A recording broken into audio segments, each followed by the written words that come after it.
Okay. So once again, excellent.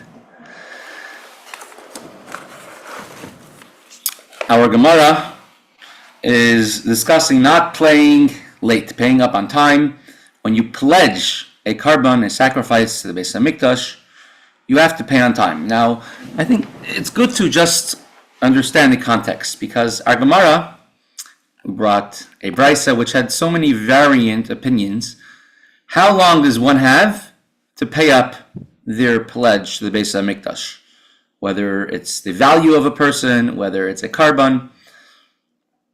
And we brought the opinion of one holiday, 2 holidays, 3 holidays, 3 consecutive Yom Tovim holidays starting with Pesach, so 3, 4, or 5. Other opinion that only that goes until Sukkos, no matter from when in the year it started. So we have 5 or 6 different opinions about the same topic. It's a mitzvah in the Torah, literally. How could there be so many variant opinions about the same mitzvah?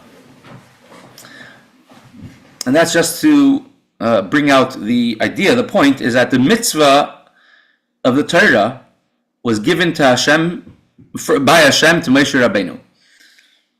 Moshe Rabbeinu repeated it to the Jewish people, and it was done in a sequence. First, he repeated it to his brother Aaron. Then Aaron's sons came in. He repeated it to Aaron and his sons.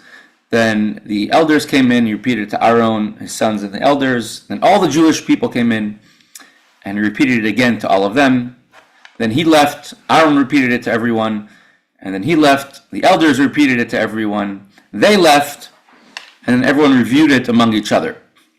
So all of that teaching, can you imagine? Imagine listening to a 3-4 hour shiur. It takes a lot of focus, especially then everybody was standing the whole time while they learned Torah. But then, imagine sitting through that same shiur 3 or 4 times consecutively, and that's what happened by every single mitzvah of the Torah. So imagine you have such a huge body, you could say, of Torah, and with all that, from what do we have from all of that? The Torah Shebeksav, the 5 books of the Torah, which comes out that everything which Moshe Rabbeinu put, which he taught, is all really placed in the Torah itself. So you could sort of say how the Torah Shebeksav, the written Torah, Chumash, is, you could say in a way, a pirush on Torah Shebal Peh, an explanation for the oral Torah which Moshe Rabbeinu taught to everyone. And therefore, from every single word in the Torah contains inside of it a tremendous amount of expansion and understanding. And anyone who, I guess, wants to sort of be objective will have to agree that the Chumash itself is not so self-explanatory. You have to come onto Torah Shebal Peh, an oral tradition, which is for the very basics. For example, how to pronounce a word, which nekudas, which cantillation, vowels to put on a word. You wouldn't understand any mitzvah without the Torah Shebal Peh, the oral Torah. Sit in a sukkah. What is a sukkah? What is a hut? What type of hut? Indoors, outdoors, tall, short. We need the Torah Shebal Peh. It says kosher. Don't cook a goat, a baby goat, in its mother's milk. Is a word chalav. Milk is a word chelev, the fat. Maybe it means don't cook meat and fat. We need a tradition, at least, to how to pronounce the words. And it's much more than that. All the mitzvahs of the Torah. Once you have that, and every mitzvah is really a tremendous amount of knowledge and depth, and it's written very short in the Torah, so there could be different understandings of the same exact mitzvah.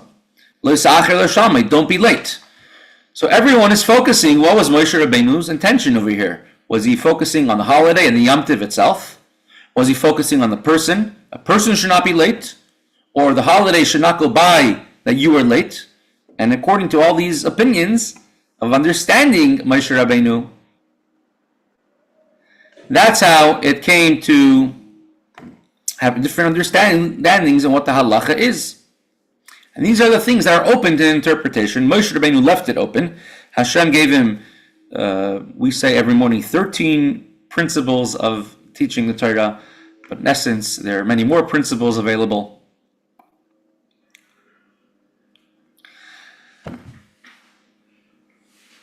So we were going through the various understandings.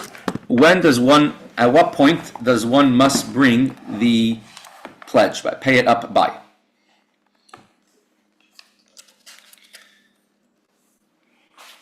We brought the opinion of the Chacham of the sages that one has 3 holidays, Pesach, Shavuos, Sukkos, from whenever they pledged. We had the opinion of Reb Shimon, who says 3 holidays starting with Pesach, so it could be 3, 4, or 5 holidays. Reb Meir says even 1 holiday. Rabbi Eliezer ben Yaakov says 2 holidays. Rabbi Eliezer Reb Shimon says it always goes when is Sukkos. You have to always pay it up by Sukkos. Not a bad idea. Just pay your membership by Sukkos.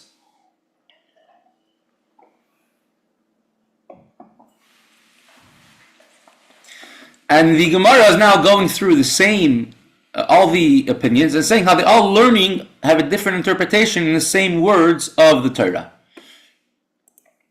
And particularly over here, Lo sa'acher, don't be late to pay it up. This is the negative mitzvah, the prohibition. The positive mitzvah to pay on time is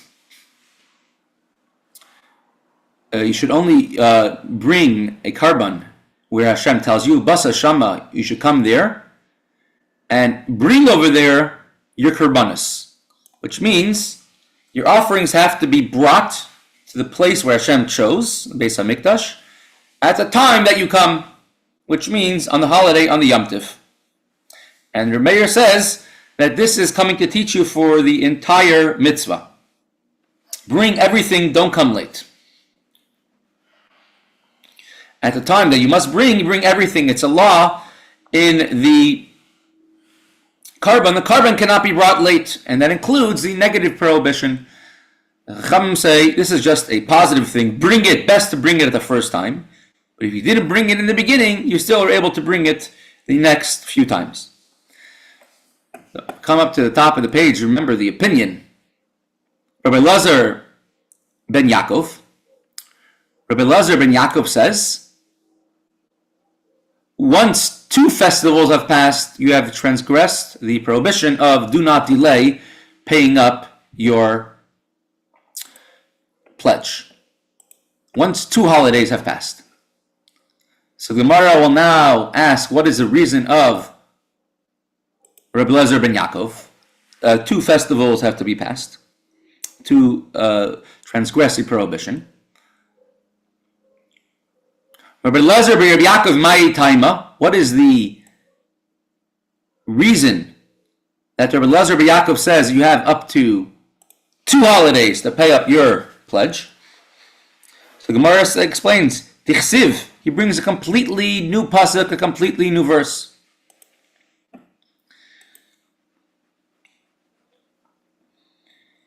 In Parshas Pinchas. In Parshas Pinchas, the whole second half of Pinchas is the karbanos, the different holidays that are brought throughout the year. The karban musaf, the extra karban, which you bring on Shabbos, the daily karban tamid that we say every day, and then Rosh Chodesh, and then all the holidays, and every single day of Chol HaMoed. And at the last pasuk in Parshas Pinchas says, letasu l'Hashem b'mayadechem. These are the karbanos that you must bring to God at their times. Levad, and this is besides your donation offerings. Pinchas Your burnt offerings, your meal offerings, your drink offerings, and your peace offerings. But the word the Torah uses, these are the offerings of Hashem, b'mo'adechem, in your holidays. Meaning, you have holidays. Not one, you have two. 2 holidays to bring every single karban. So, Eile ta'asu Hashem b'mo'adechem. These are the holidays that need to be brought, these are the offerings that need to be brought on your holidays. So Rabbi Eliezer ben Yaakov, who says that one has 2 holidays, 2 festivals, in order to bring their karban to the Beis HaMikdash, their pledge, because a pasuk, the verse says, we're going to read this on Shmini Atzeres and Simchas Torah, Eile ta'asu Hashem b'mo'adechem. These are the offerings you bring to Hashem at their appointed times. Miyat moyadim shnayim. Moyed means a holiday. It says you have to bring your karban at your appointed times.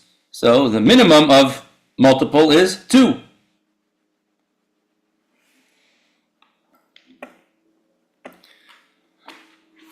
Rebbe Meir explained it was 1. You have to bring it up right away. Rebbe Eliezer ben Yaakov says, when it says you have to bring it right away, it means bring it, and if you don't bring it, you have transgressed a prohibition, a law, don't be late in your paying your pledge. But Rabbi Yaakov says you're only late if it's after 2 holidays, because the Torah uses the word bring up your karbanos in your holidays. So you have 2 Yomim Tovim, you have 2 opportunities to bring a karban. Rabbanan, the opinion of these sages who said that one has 3 holidays, right? The opinion of the rabbis, Kibun Shavar La Shlosh Regalim. If 3 festivals have passed, no matter when in the year, you pledged 3 festivals from that time of the year, in order to transgress the prohibition of don't delay your pledge.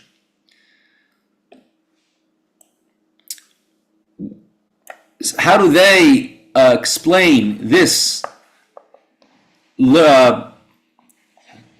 inference of Rabbi Eliezer ben Yaakov, which he explains when the Torah says, bring your offerings to Hashem on your festivals. It means 2 festivals. So Gemara answers, look at the Rabbi Yoina. They explain their understanding that one has 3 festivals to pay up their pledge based on Rabbi Yoina. The Amar Rabbi Yoina, for Rabbi Yoina says, and in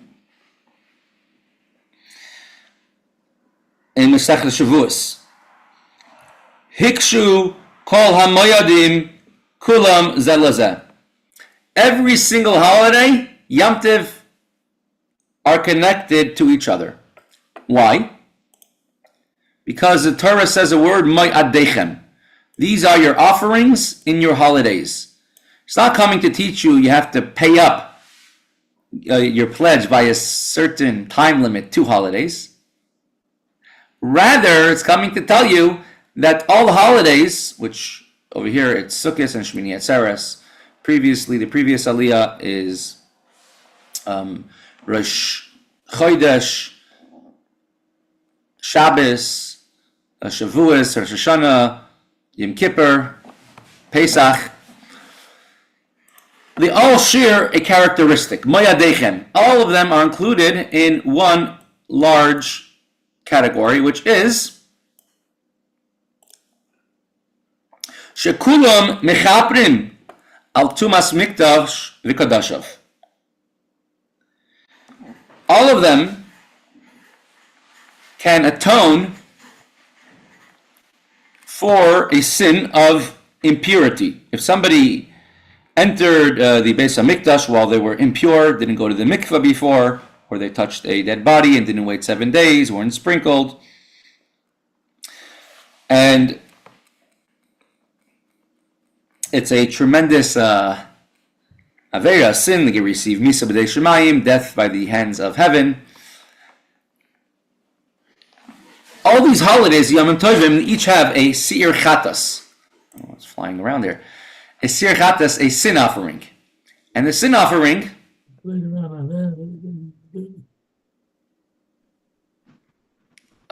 Shalom Aleichem, Reb Dovi. Oh, hello. Shalom Aleichem. Aleichem Shalom.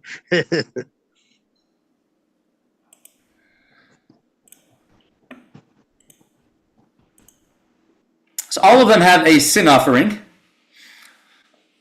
a carbon chatas, which is included with every single carbon on every holiday. Seir chatas echad, for example, on Shmini Atzeres you have one chatas, one male goat for a sin offering. It atones for the sin if somebody entered the Beis Hamikdash unwittingly and they were impure. And we learn that their sin is atoned because it states on Rosh Chodesh Loses es avoin ha'eda, that they will be able to atone for the sins of the congregation. It says in Rosh Chodesh of that Kollel Eretz Hatzvi, it's a holiday. So Rosh Chodesh is a holiday, and every holiday is just like Rosh Chodesh, just like on Rosh Chodesh. One is atoned, the sin offering that's brought is able to atone if they were touching a sacred object while they were impure for a dead body. So too, everything, every holiday has a sin offering, and they all atone for the sins of the Beis Hamikdash. If somebody touched the Beis Hamikdash or touched a object in the Beis Hamikdash without purifying themselves while they were impure.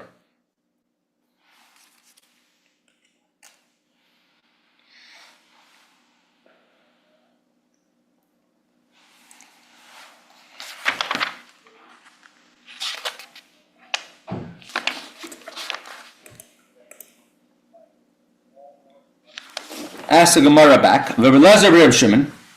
So we just brought the opinion of the Chachamim, the sages, which stated that when it says the word, it's going like this. I think I know it. Maybe this will be a little better.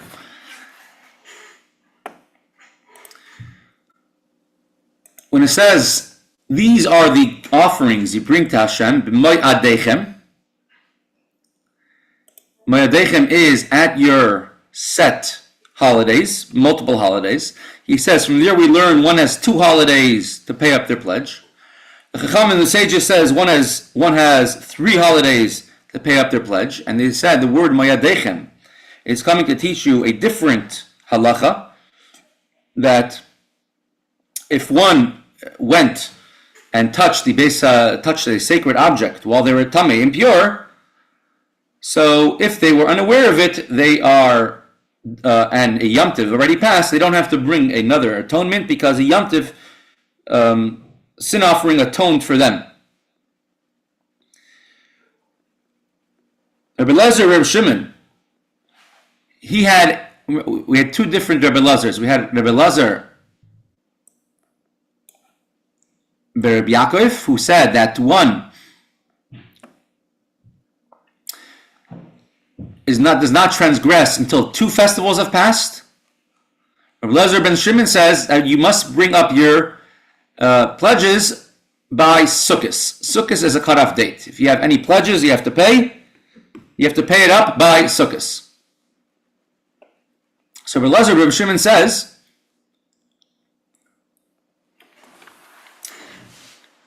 even if one pledged the day after Sukkos, you have a full year to pay it up. If you pledged it after Pesach, you have 2 holidays to pay it up. Where does he learn this halacha that Sukkos is a cutoff point? Mehecha, the Gemara asks the question, where does he learn it from?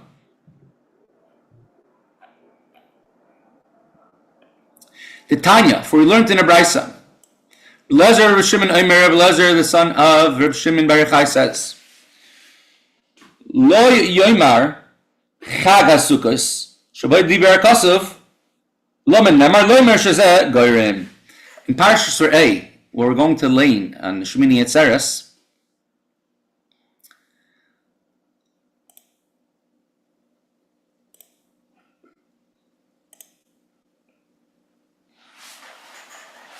at the very end,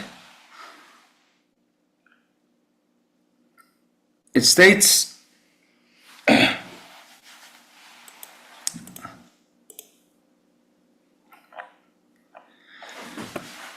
Chag Sukkos taselecha.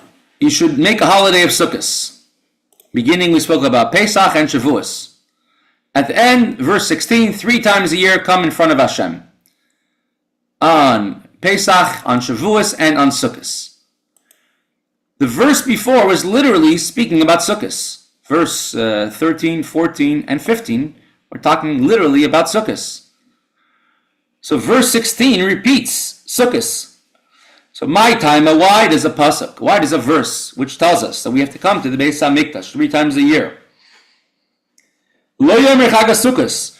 It would only, if you want to repeat, you only need to repeat 3 times a year. Come to the Beis HaMikdash on Pesach and Shavuos, and then you don't have to mention Sukkos because we were literally in the middle of it. Shalei diber kasuv. We were in the middle of discussing it. Lama nemar. Why do we repeat again Sukkos? Loimar shezeh goyrim, telling you that Sukkos causes one to transgress the sin of being late for a pledge, for a promise, what to pay to the Beis HaMikdash, and one must pay up all of their pledges by the end of Sukkos. If Sukkos passed and he didn't pay up yet, then he has transgressed.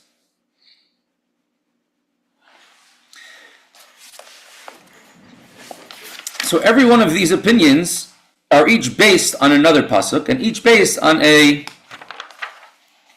different understanding. What is most important? Is most important the holiday? Most important the Sukkos? Most important the karban? The person has to be paying up his pledge. And the Gemara is going to continue with this as we go on more and more. But we're going to just digress right now towards the idea of the 13th of Tishrei. But we're going to just sort of transition from this Gemara. It speaks all about the Sukkos. You have to pay up your pledges. Sukkos has to be a time when you have to be Chag Simchasenu. As the Torah states here 3 times. V'samachta b'chagecha. You should be happy in your holiday of Sukkos. Tachog v'yisach sameach.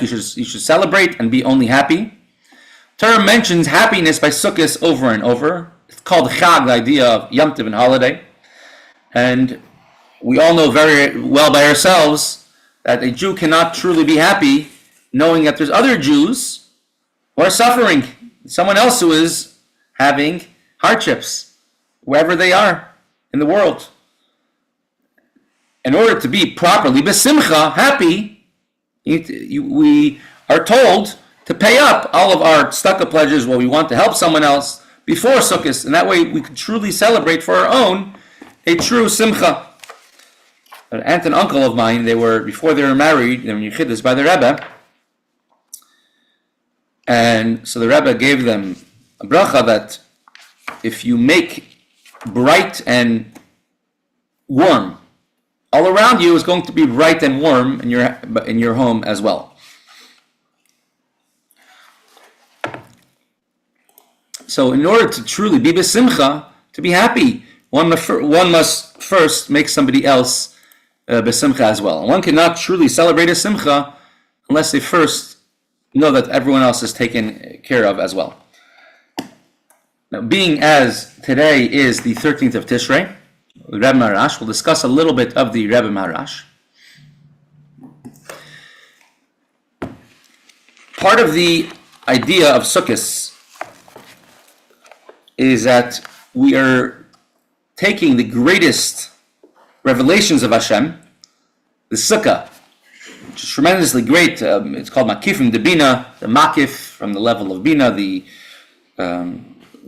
light of God which can never be expressed in the world. It's expressed by a Sukkah which surrounds us, every part of the person, even their feet and their shoes and the mud in the boots are inside of the Sukkah. And we bring with lulav and esrog, we bring it down to ourselves. We're bringing the light of the Sukkah into ourselves. We work on it a whole week.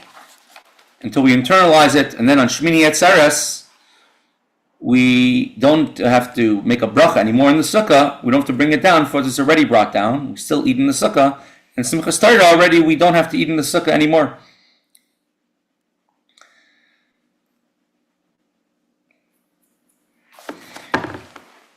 The pasuk over here in Yeshaya, when it discusses the blessings, or what will happen to us when Mashiach comes, and he says all the different prophecies of blessings, good things will take place. You can read it over here.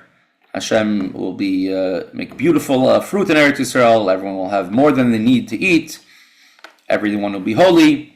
Hashem will wash away the filth, which means the sins of the Jewish people. Hashem will create over Har Tzion cloud and smoke. And these are all, again, many of them are allegories. And Akov Kavod Chuppah, many of Marim explain what this means. Kavod is the glory of Hashem in this world. Chuppah will be the Chuppah, which is infinite light, which is greater than this world, will come down. And the final verse over here says, "V'sukkah tia l'tzel yoimam mechayrev l'machzeh l'mister mizera mimater." Hashem will give us a shelter. He'll make a hut for us, be a shadow from the heat in the day, and for refuge and shelter from the storm and the rain. And some of the Pirushim explanations, talking about, explain this to mean on Sukkos, Sukkah is a temporary hut, but even the temporary huts will have the ability to protect like a house, like a permanent hut. So right now in Galus, we only are able to temporarily, from time to time, at special times, during Yom Kippur by Ne'ilah, or other special times when one is aroused, one works on themselves, to feel Hashem, to feel a specialty, a affinity of godliness. And that will be constant. What's temporary now will be a constant then. And the speed of machzeh will be a protection, mizerem or mimater. Mizerem is a storm, mater is from rain. In these words are actually hinted to a very beautiful idea. Dovi, how many positive mitzvahs are there? Mrs. Asay. Unmute yourself. 248. 248. So zerem, let's look at the letters of the word zerem over here. Zayin, Resh, Mem. Resh is how much? 200. 7. Mem, 20, yeah. Mem is 40. 40, and Zayin is 7, 247. That's one less than 248. Yeah. Now look at the next word, matar. Matar, let's count that. Mem is 40. Tes 40, is 9. Resh is 9. 200. So how much is matar? One more. 49. Yeah. Zerem is 247. Matar is 249. How many mitzvahs are there? 240 positive mitzvahs, 248. Yeah. And so there's one more in this case. Yeah. Right. So there's usually the word for rain in Hebrew is geshem, right? Matar is a less commonly used word. Matar is coming down from heaven. So it's coming to tell you that if you have any change in the Torah, if it's zerem, 247 mitzvahs, and you mean you're trying to just take off one mitzvah, or missing the mitzvah, as our whole entire Gemara over here is lavar lov vasei, right? That someone can transgress a positive mitzvah. You're going to do 247, not 248, and he says, listen, I got 247 and 248, not too bad. Or I'm going to add an extra mitzvah, which is not written in the Torah. Those are the storms which come to effect Har Tzion. Har Tzion is going on the Jewish nation, right? The mountain of Zion. It's going on the Jewish people. And for those who want to change the Torah, to add an extra mitzvah, take away a mitzvah, someone by themselves, also even without someone, an outside force.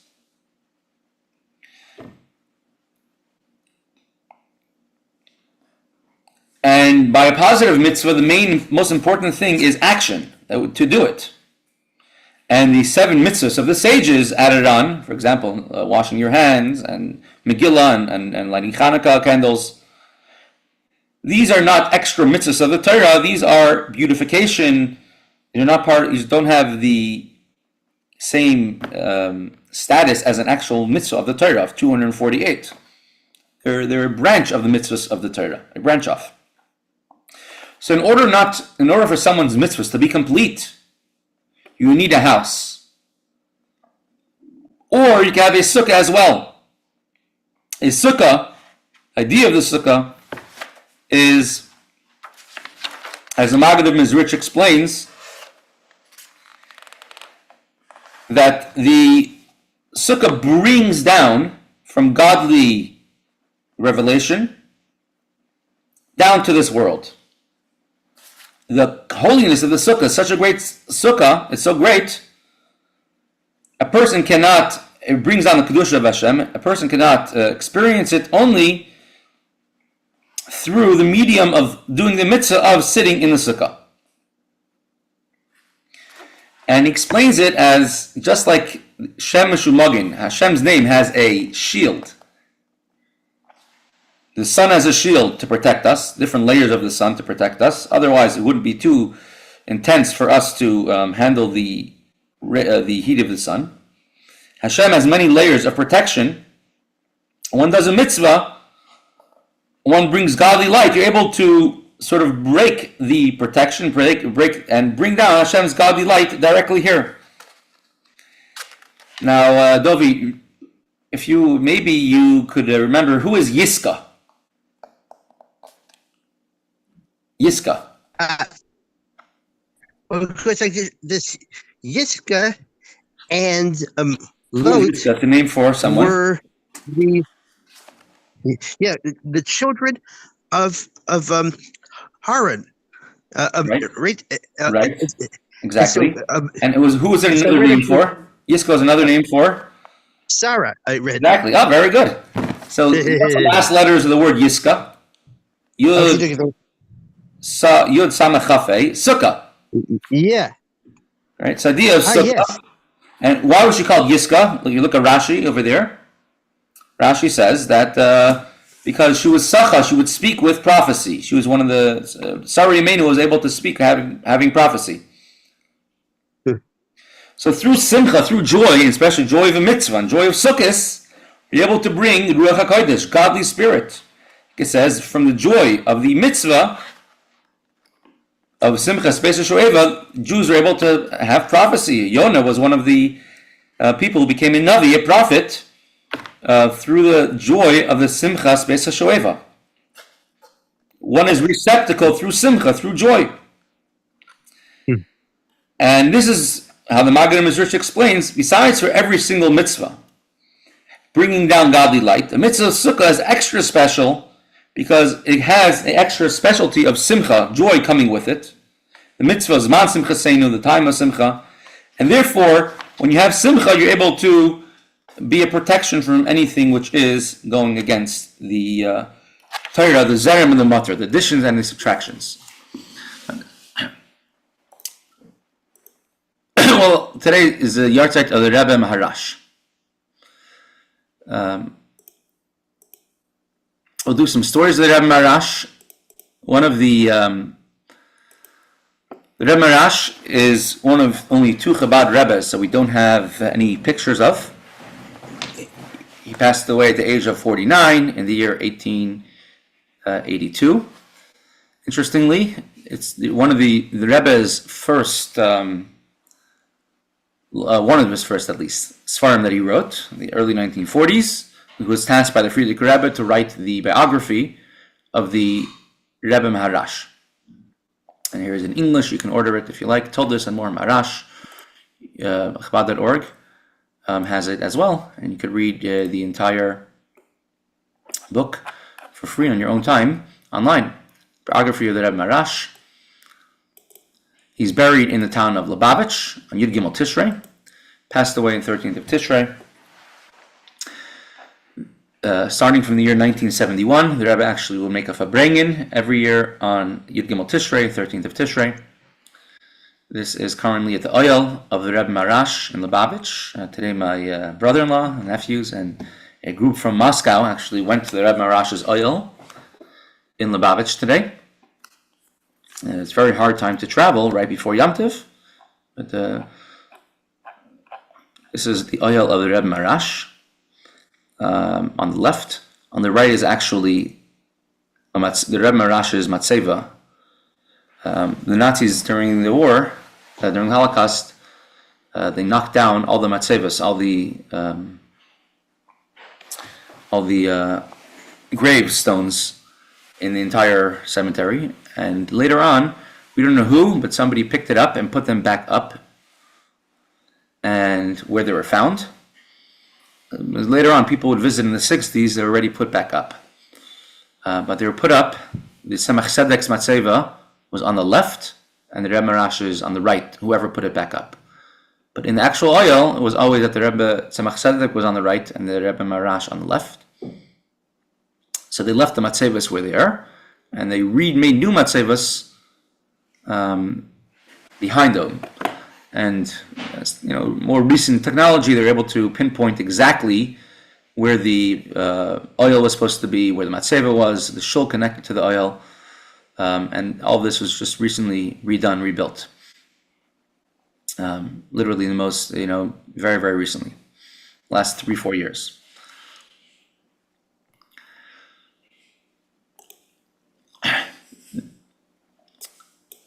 This is in the shul, right outside the oil in Lubavitch. The one who you want to read a biography of the Maharash, there's plenty one can do in their own time. I'm going to specifically focus on two different aspects of the Rebbe Maharash right now of today. He was very famous. His famous line was L'chatchila Rebbe. L'chatchila Rebbe means to always go on the high road. So you have two choices. You have an obstacle. You could go under it or over it. Most people will try going under it, and if it doesn't work, then to go above it. Rebbe Maharash would say, I say l'chatchila Rebbe. One to always start off going above it, going beyond any obstacles. On Yud Gimel Tishrei, the last Yud Gimel Tishrei, 1991, Tafshin Nun Beis, the Rebbe told us to learn a maimer of the Rebbe Maharash on this day, which is the first maimer of Parshas Hazinu that the Rebbe Maharash said. So I'm going to bring it up here on the screen. I'd like to bring up 1 or 2 points from this maimer.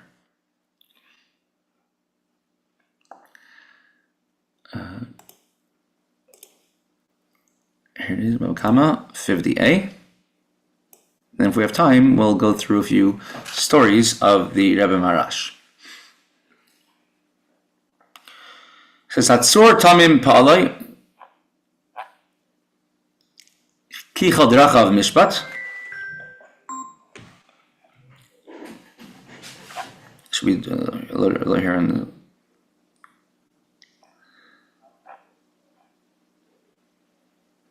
at the very bottom of the page here.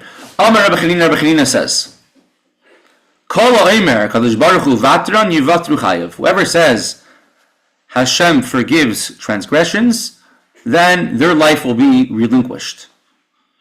Shenemar, as it states, Hatzor tamim pa'aloi ki chadrachav mishpat. Hashem is just, and all of his ways are perfect. Amr Reb Chana v'yitema Reb Shmuel bar Nachmani, says Reb Chana, and says the name of Reb Shmuel bar Nachmani, Mai dechsiv Erech Apayim, doesn't it say that Hashem is very patient, he is long-suffering? L'ksiv Erech Af. So he says, it doesn't say Erech Af, long-suffering. It says Erech Apayim. He's multiple ways of suffering. Erech Apayim l'tzadikim, l'rishayim. Hashem is long-suffering for the wicked and the righteous. That Hashem does not punish them immediately for their wrongdoings. He waits till it adds up to punish the wicked. Hashem does not reward the righteous immediately for the good things they do.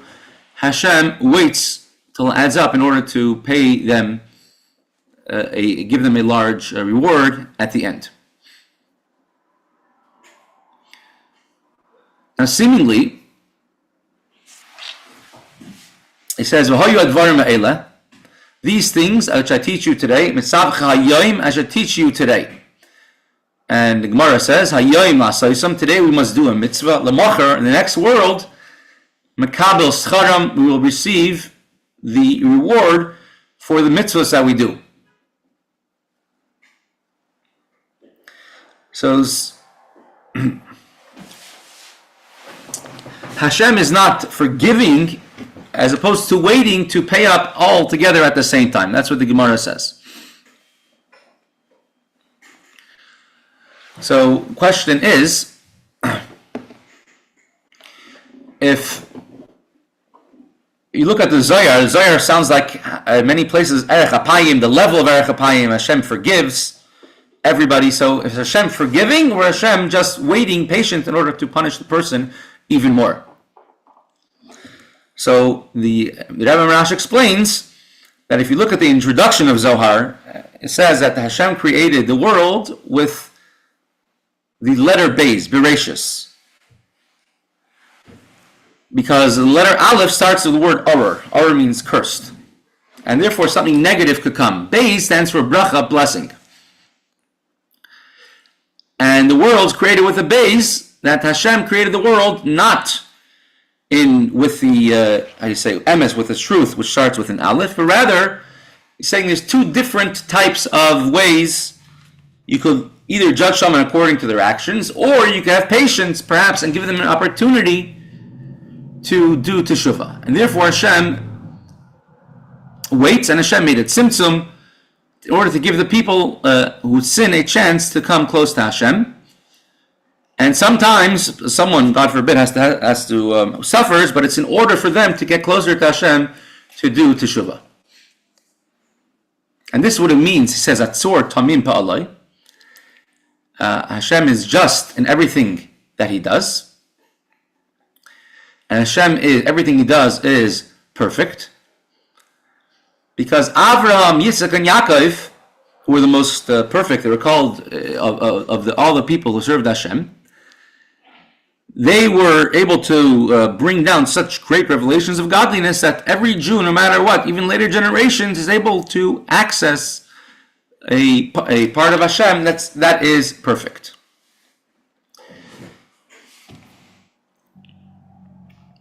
And they brought this down specifically to every single, only to all their descendants, to all the Jews throughout the world. And Rebbe Maharash, in his will, he tells his children that you should learn very much every single day, a lot of nigla, a lot of nister. He says 2/3 of the day you should be learning nigla, Gemara, Poskim, Halacha. 1/3 of a day you should be learning Chassidus, and on Shabbos you should do the opposite. 1/3 of a day you should learn the revealed aspects of Torah. 2/3 of a day you should be learning Chassidus. The Rebbe Maharash's Mamarim are, many of them are very deep. He was the first Rebbe to start a Hemshech, a Maimer, which is a series of Mamarim. The Rebbe Maharash himself passed away very young. He suffered health issues throughout his entire life. We'll just go through some anecdotes about the Rebbe Maharash. Let's see over here. I'll bring it up here on the screen in English.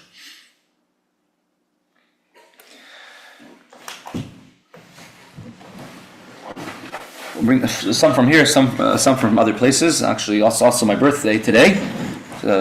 Same Yom Hilula of the Rebbe Maharash. So I just want to give a bracha. Everyone should be healthy and well, and have gesund, parnasa, nachas, and everything Hashem, for many, many more happy, healthy years. The Rebbe Maharash, as a young child, he was very brilliant, very smart. He was the youngest of all the sons of the Tzemach Tzedek, who had 7 sons. And he didn't have to learn too hard. He didn't have to put effort in his learning because he was able to understand everything. His father, the Tzemach Tzedek, told him that he explained to him at length how important it is that you have to put your entire being, all your effort into toiling and learning Torah. And then he put so much effort into learning Torah. He says that he had red spots from veins, from effort on his forehead. And then the Rebbe Maharash gave him a middle path. The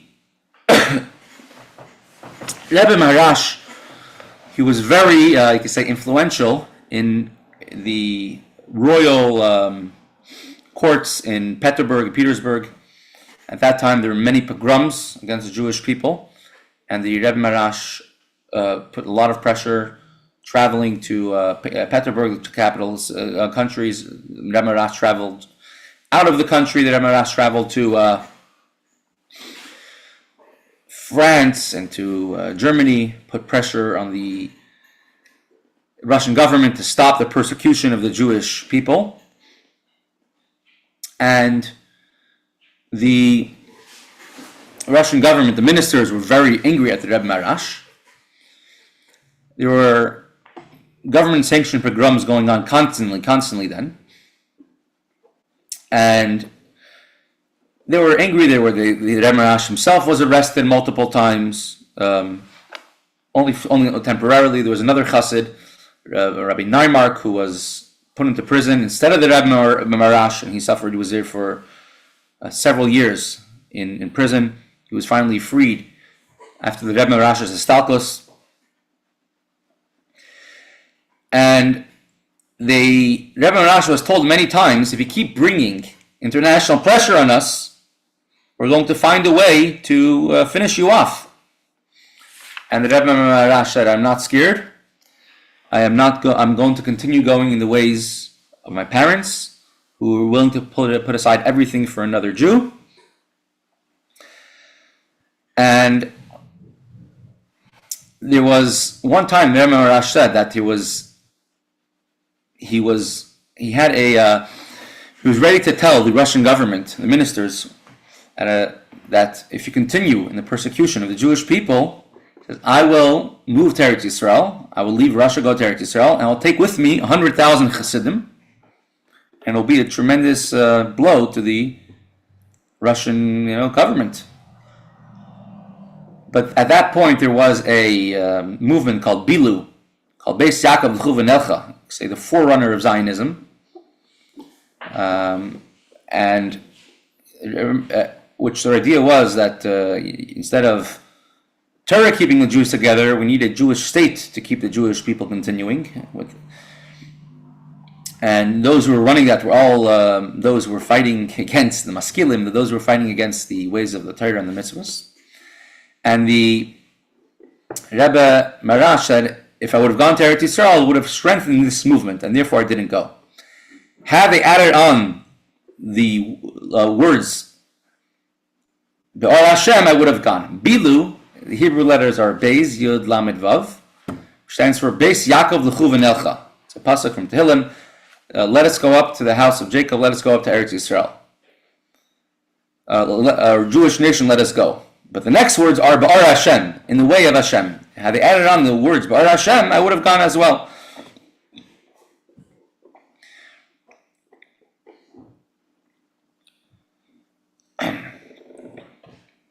Rebbe Maharash himself was very striking in appearance, very handsome as well.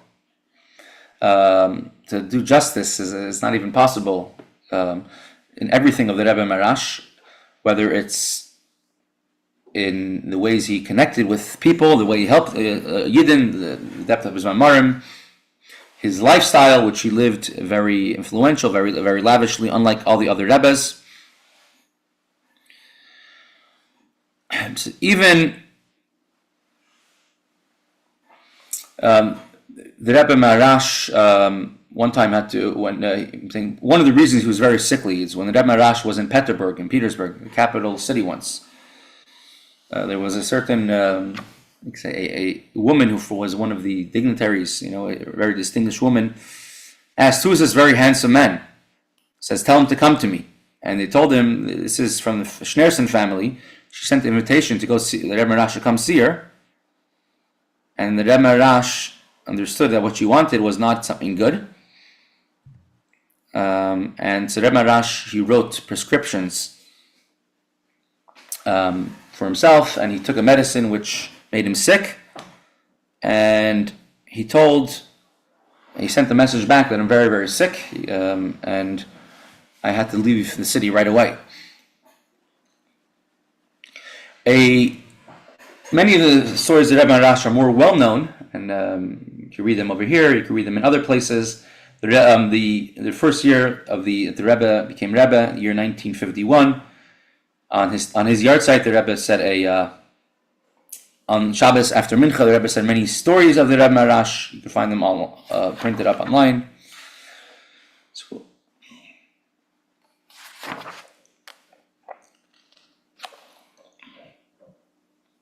the Rebbe, our Rebbe, he would wear a shirt from the Rebbe Maharash. That was his kittel that he would wear on Yom Kippur.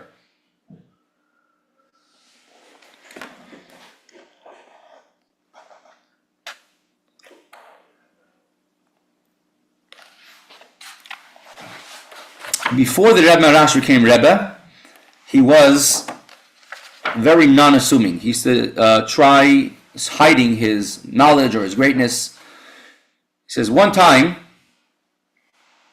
there was a mimer from his father, the Tzemach Tzedek, and there was a great chassid, Rabbi Shmuel Ber Berisaver, one of the great chassidim of the Tzemach Tzedek, who had a hard time understanding the mimer because it was contradicting a Eitz Chaim, a sefer from the Arizal of Kabbalah. So he wanted to know who could he ask to explain to him the mimer. He went to the oldest son of the Tzemach Tzedek and went to the next son and the next son, and none of them could explain him the mimer. He decided, he's still one youngest son he didn't try yet, was Rebbe Maharash. Rebbe Maharash used to go around dressed like a businessman. He actually did business. He used to send messengers to telegrams from Lubavitch to the closest telegram, which was in the next towns over, Drunia, 10 miles away, and he would tell them to buy this share or that share, even though the news would come longly delayed when it finally arrived to Lubavitch. Something Rebbe Maharash would know in advance.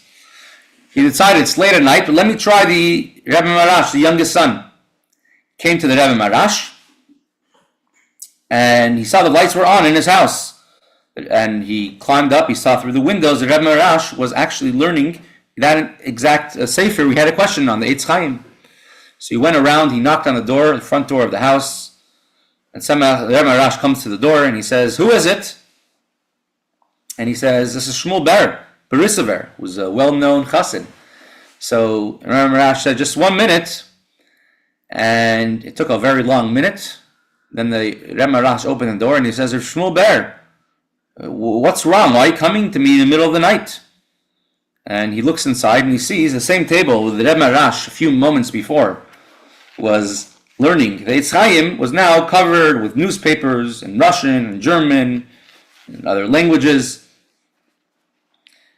And so the Rebbe Shmuel Ber Berisaver tells him, "I have a question in the Eitz Chaim and in the mimer heard from your father, the Tzemach Tzedek." So the Rebbe Maharash looks at him and he says, "Rebbe Shmuel Ber, they say about you that you're a very wise, very clever person. You should know better than to come to me in the middle of the night with such questions. You see what I'm busy with over here? You're asking the wrong person." And Shmuel Ber Berisaver told him, "I saw what you were doing a minute ago through the window. And if you don't help me out when I question the Eitz Chaim, tomorrow morning the whole Lubavitch is going to know your little trick that you pulled off." Tzemach Maharash had no choice. He smiled, and they sat and the entire rest of the night, and he explained to him the Maimarim, and he says he walked out almost flying from the great depth that he heard.